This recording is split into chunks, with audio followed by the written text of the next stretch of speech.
त्रैलोक्य सम्मोहनाकार प्रेमावतार जगन्नाथ लोकाधिनाथ मत्स्यावतारुंडवै सौमकुंदुंचि वेदानि रक्षिंచి देवासुरुं क्षीरवारानि धित्रत्सका गौर कूर्मावतारुंडवै मंदरं వెత్తి శ్రీ మోహిని వేషమంబూని పీయూషదానంబు గావించి వారాహ రూపంబునన్ భక్తవాటును భూదేవి రక్షించి ఈనాడు నీతత్వమున్ నమ్మగాలేని అజ్ఞానికి సత్యదీపంబు చూపించి మోహంబు మారించి నీ విష్ణు భావములు రూపించి నీ దాసకోటి కటాక్షింపగా ఈ విచిత్రాకృతి భూమి వేడి చేసినవా పరంధామా వైకుంఠధామా వైకుంఠధామా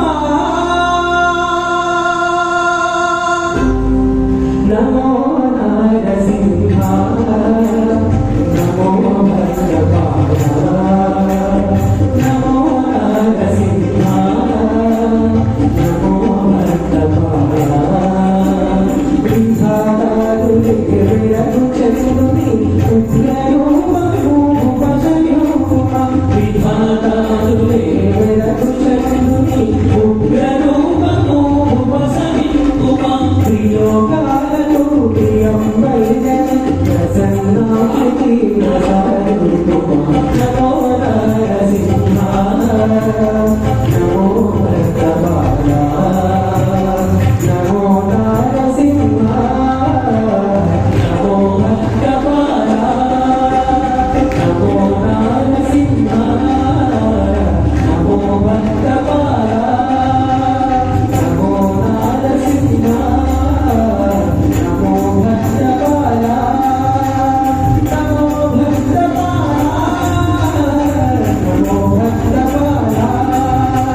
స్వామి లక్ష్మీనారసింహుడై అందరికి దర్శనమిచ్చాడు.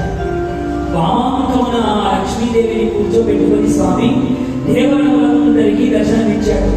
దర్శనమిచ్చి అక్కడ కింద ఉన్నటువంటి ఆ చిన్ని బాలకుడైనటువంటి ప్రహ్లాదుని అక్కున చేర్చుకొని తన ఒళ్ళో కూర్చోబెట్టుకొని ప్రహ్లాద ఎంత అనన్య సామాన్యమైన భక్తిని ప్రదర్శించావు. సాములు కూడా మృత్యువులు కూడా నీకు భయం లేకుండా నిరంతరము నానామ సంకీర్తననే నువ్వు పట్టుకున్నాను. నిజంగా నీ భక్తి అనన్య సామాన్యము ప్రహ్లాద. నీలాంటి భక్తుడు జగత్తాకుల వరకు కూడా నీలాంటి భక్తులు ఉండడు రా ప్రహ్లాద. నీలాంటి భక్తుల్ని పొందిన నేను ధన్యుడిరా ప్రహ్లాద. వెంటనే ప్రహ్లాదుని పుత్రవాత్సల్యము చేత అక్కున చేర్చుకొని ప్రహ్లాదుని తలనంతా నిమిరి ప్రహ్లాద నీకు ఈ లోకంలో ఎవరూ పొందనటువంటి ముక్తి సామ్రాజ్యమనిష్ఠుచుంది. ఎవరూ పొందనటువంటి ముక్తి సామ్రాజ్యానికి నిన్ను చక్రవర్తిని చేస్తానురా. కానీ నీలాంటి భాగవతోత్తరుడు ఈ భూమండలాన్ని పరిపాలించాలి, ధర్మ సంస్థాపనం చేయాలి అని ఆ రాజ్యములకు రాజు చక్రవర్తిగా అద్భుతంగా కిరీటములు పెట్టి ఓం రాజాధిరాజాయ ప్రసయ్య సాహినే నమో భజం వై శ్రవణాయ కుర్మహే సమే కామాన్ కామకామాయ భక్ష్యం రామేశ్వరో వై శ్రవణో దదాతు అని పట్టాభిషేకం చేశారట. నిజంగా శ్రీమన్నారాయణుడే తన చేతులతో కిరీటాన్ని ధరింపు చేసి ప్రహ్లాదుని అభిషేకించి ఆ రాజ్యమును చక్రవర్తిగా చేసి దేనికి చక్రవర్తిని చేశాడండి? భక్తి సామ్రాజ్యముల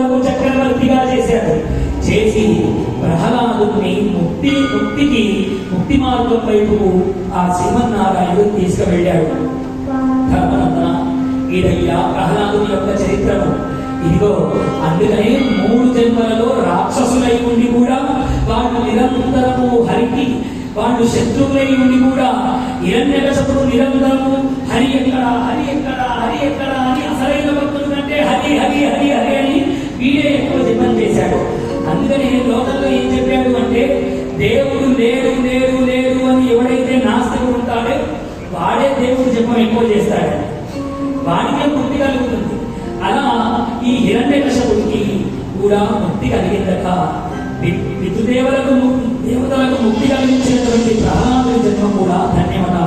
ప్రహ్లాదుడు చిరునవ్వుతో నారాయణుడు ఏదైతే ఆజ్ఞాపించాడో భక్తి సామ్రాజ్యానికి చక్రవర్తి అయి లోకమంతా హరినామ సంకీర్తన వ్యాపింపజేశాడట.